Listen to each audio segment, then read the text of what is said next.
Good afternoon tenth class, शुभ मध्याह्नम। Tenth class हम संस्कृत विषय में अपने पाठों को पढ़े थे, जिसमें हमने अपना पंचम पाठ को पूरा किया। अब हमारा षष्ठ पाठ अर्थात छठा पाठ हमारा है सुभाषितानि। ठीक है, सुभाषितानि किसे कहते हैं, जिसको मतलब कवियाँ क्या करते हैं। सुभाषितानि अर्थात हम सुंदर वचन भी कह सकते हैं। मार्मिक ढंग से क्या है, किसी सत्य को बड़े मार्मिक ढंग से प्रस्तुत करने को ही हम क्या कहते हैं, सुभाषित कहते हैं। ठीक है, अर्थात सुंदर वचन कहते हैं। ठीक है, अब किस प्रकार से हमें श्लोकों के माध्यम से समझाया गया है क्या सुभाषित हैं। ठीक है, तो पढ़ें हम षष्ठ पाठ। संस्कृत कीर्तियों के जिन पद्यों या पद्यांशों में सार्वभौम सत्य को बड़े मार्मिक ढंग से प्रस्तुत किया है। ठीक है, समझ रहे हो, जिन पद्यों या पद्यांशों कवियों ने, ठीक है, कीर्तियों के जिन पद्यों या पद्यांशों में सार्वभौम सत्य को बड़े मार्मिक ढंग से प्रस्तुत किया है, उन पद्यों को क्या कहते हैं, हम सुभाषित कहते हैं। प्रस्तुत पाठ ऐसे 10 सुभाषितों का संग्रह है। जो हमारा पाठ दिया गया है उसमें 10 सुभाषितों का क्या है, संग्रह है, जो संस्कृत के विभिन्न ग्रंथों से क्या है, संकलित अर्थात लिए गए हैं। इनमें परिश्रम का महत्व, क्रोध का दुष्प्रभाव, सभी वस्तुओं की उपादेयता और बुद्धि की विशेषता आदि विषयों पर प्रकाश डाला गया है। ठीक है, किसमें परिश्रम का महत्व किसे कहते हैं, क्रोध का दुष्प्रभाव, वस्तुओं की उपादेयता और बुद्धि की विशेषता पर क्या किया गया है, आदि विषयों पर क्या है, प्रकाश डाला गया है। अर्थात इनके बारे में हमें इस सुभाषित में बताया गया है, इन सुंदर वचनों में हमें समझाया गया है। इस प्रकार से बड़े मार्मिक ढंग से जो प्रस्तुत किए गए हैं, इस सत्य को जो प्रस्तुत किए गया है मार्मिक ढंग से, उसे ही हम क्या कहते हैं, सुभाषित कहते हैं। ठीक है, तो पहला श्लोक क्या है हमारा, देख लें। पहला श्लोक है, आलस्यम ही मनुष्याणां शरीरस्थो महान रिपुः नास्तु उद्यम समो बन्धुः कृत्वा यं न औषधीदति। ठीक है, आलस्यम ही मनुष्याणां शरीरस्थो महान रिपुः, समझ गए होंगे आप। आलस्य ही मनुष्य के शरीर में सबसे बड़ा शत्रु है। रिपु अर्थात शत्रु। ठीक है, रिपु का अर्थ होता है शत्रु, महान अर्थात बड़ा। ठीक है, आलस्य, जो हम आलस्य करते हैं वही हमारे शरीर का, मनुष्य के शरीरस्थो अर्थात शरीर में, ठीक है, महान अर्थात बड़ा, रिपु अर्थात शत्रु है। पहला श्लोक में समझाया है हमें, आलस्यम ही मनुष्याणाम शरीरस्थो महान रिपु नास्तु उद्यम समो बन्धुः कृत्वा यं न औषधीदति। ठीक है, आलस्य ही मनुष्य के शरीर का सबसे महान, सबसे बड़ा क्या है, शत्रु है। परिश्रम के समान ना अर्थात नहीं। ठीक है, ना परिश्रम के समान, अस्तु अर्थात कोई, समो अर्थात समान। ठीक है, उद्यम समो यहाँ पे दिया गया है, उद्यम अर्थात परिश्रम। ठीक है, उद्यम का अर्थ हुआ परिश्रम। परिश्रम के समान कोई मित्र नहीं है। परिश्रम, जो हम परिश्रम करते हैं उसके समान कोई मित्र नहीं है, बताया गया है। परिश्रम के समान कोई मित्र, बंधु अर्थात मित्र नहीं है। कृत्वा यम ना औषधीदति। ठीक है, जिसको करके, कृत्वा अर्थात करके, यम अर्थात जिसको करके मनुष्य, ठीक है, जिसको करके मनुष्य दुखी नहीं होता है। जिसको करके मनुष्य क्या नहीं होता है, दुखी नहीं होता है। अर्थात समझाया गया है कि अगर हम परिश्रम करते हैं तो परिश्रम का फल हमें मीठा होता है, दुख देता है क्या, परिश्रम का फल नहीं देता है ना। परिश्रम का फल क्या होता है, मीठा ही होता है। तो इसमें बताया गया है कि आलस्य ही मनुष्याणाम शरीरस्थो महान रिपु, आलस्य ही मनुष्य के शरीर में सबसे बड़ा शत्रु है। ठीक है, और परिश्रम के समान कोई मित्र नहीं है। उद्यम अर्थात परिश्रम, समो अर्थात समान, बंधु अर्थात मित्र नहीं है, ना अर्थात नहीं है। ठीक है, जिसको, यम अर्थात जिसको, कृत्वा अर्थात करके, मनुष्य क्या है, दुखी नहीं होता है। अवसीदति अर्थात दुखी नहीं होता है, ना अर्थात नहीं, अवसीदति अर्थात दुखी नहीं होता है, कष्टकारी नहीं होता है। अर्थात परिश्रम का फल समझाने का मतलब है कि परिश्रम का जो फल होता है वो मीठा ही होता है ना। पहले वाला श्लोक में हमें ये बताया है। दूसरा श्लोक में क्या बताया है? गुणी गुणं वेत्ति न वेत्ति निर्गुणो वलीवलं वेत्ति न वेत्ति निर्बलः पिको वसन्तस्य गुणं न वायशः करी च सिंहस्य बलं न मूषकः। ठीक है, दूसरे श्लोक में क्या समझाया है? गुणी गुणं वेत्ति न वेत्ति निर्गुणो। ठीक है, गुणवान गुण को जानता है, वेत्ति अर्थात जानना। ठीक है, गुणी लोग जो होता है, गुणवान जो होता है, वो गुण को क्या करता है? जानता है। न वेत्ति निर्गुणो, जो निर्गुणी गुण को नहीं जानता है। निर्गुणी जो होता है वो गुण को नहीं जानता है, अर्थात जो गुण करता है वही क्या जानता है? गुणवान जो होता है वही क्या इस श्लोक में बताया है?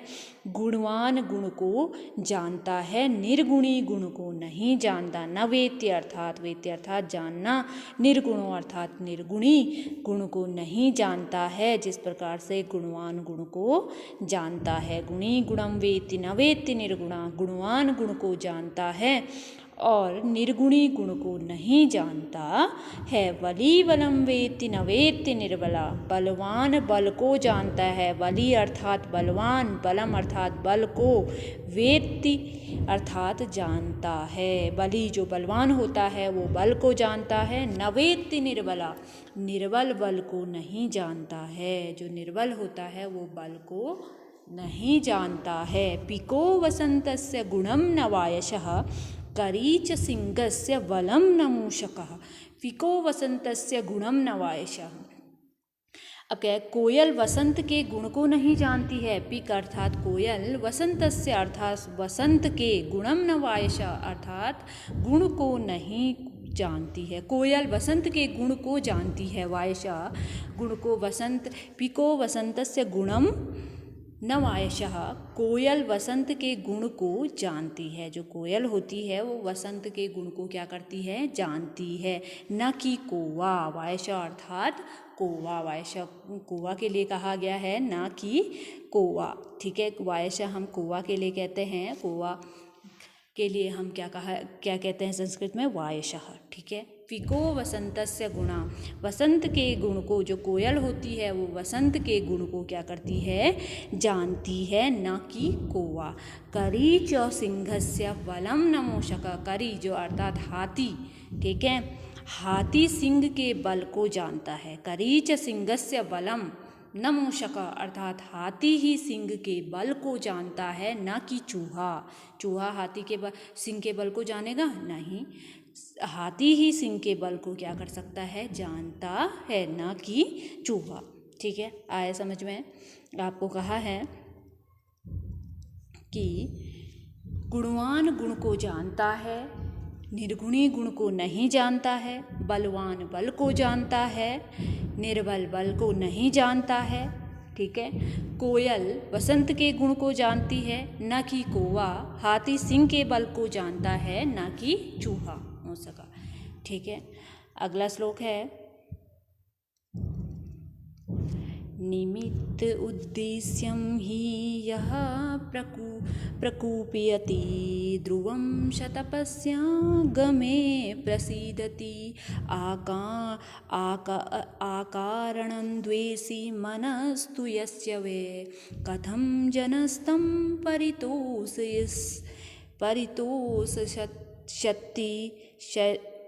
परितोषयिष्यति।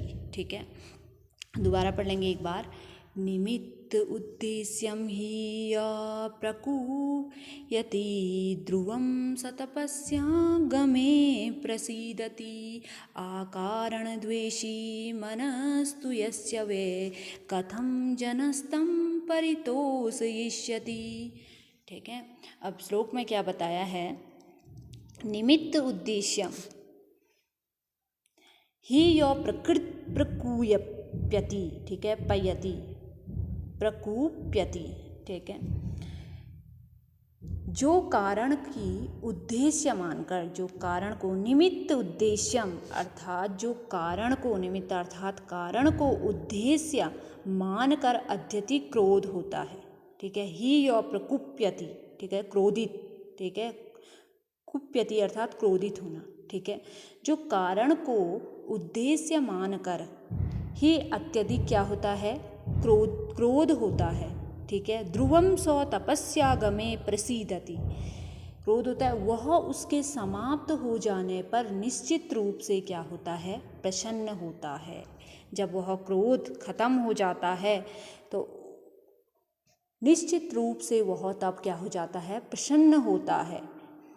आकारण द्वेषी मन अस्तु यस्य वे, जिसका मन बिना कारण के, जिसका मन बिना कारण से द्वेष रखने वाला होता है, ठीक है।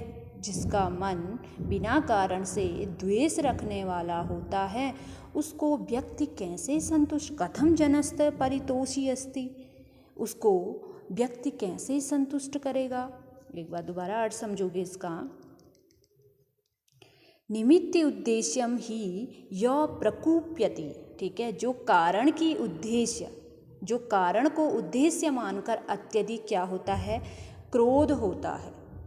कारण को उद्देश्य मान के जो अत्यधिक क्या होता है, क्रोध होता है, वह उसके समाप्त हो जाने पर निश्चित रूप से प्रसन्न होता है, ठीक है। ध्रुवम सौ तपस्यागमे प्रसीदति, ठीक है। वह जब वह क्रोध समाप्त हो जाता है और फिर वह क्या है, वह कारण समाप्त हो जाता है, निश्चित रूप से वह क्या होता है, फिर प्रसन्न होता है, ठीक है। आकारण द्वेषे मन अस्तु यस्य वे कथम जनस्तम परितोषयिष्यति, ठीक है। जिसका मन बिना कारण से, अकारण अर्थात बिना कारण से द्वेष रखने वाला होता है, मनस्तु अर्थात यस्य अर्थात द्वेष रखने वाला होता है, उसको व्यक्ति कैसे संतुष्ट करेगा। उसको बिना कारण से किसी के मन में द्वेष है, उसको आप संतुष्ट कर पाओगे, नहीं कर पाओगे, है ना। उसको कैसे मनुष्य क्या करेगा, संतुष्ट करेगा, ठीक है। तो आज हम 3 ही श्लोक पढ़ेंगे, इसका अर्थ को जानेंगे और अगले दिन हम अगले 3 श्लोकों को पढ़ेंगे, ठीक है। आज के लिए आपको इतना ही है, पढ़ना है आपने भी घर में, समझना है अर्थ को, ठीक है।